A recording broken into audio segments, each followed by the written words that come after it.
এগুলো হলো আমন ধানের চারা, খুব সুন্দর হয়েছে এই চারাগুলো। আর একটু লম্বা হলে আরো ভালো হবে, লম্বা হয়েও যাবে কাটতে কাটতে। সামনেরগুলো লম্বা হয়ে গেছে, বুড়া বুড়া তুলছে। দাদা তোলো তোলো, তুলি কারো কুমা, এরা ভালো আছেন?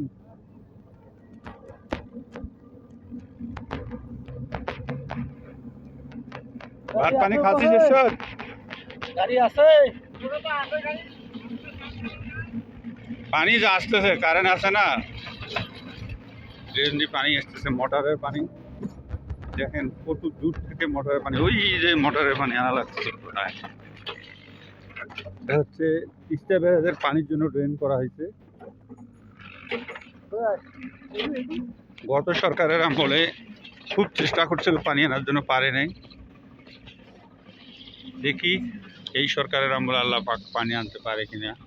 আমাদের এলাকায় যদি ড্রেনের পানি আসে খুব ভালো হবে, ড্রেনের পানিটা আসলে খুব সুন্দর হবে, ফসলের জন্য খুবই ভালো হবে।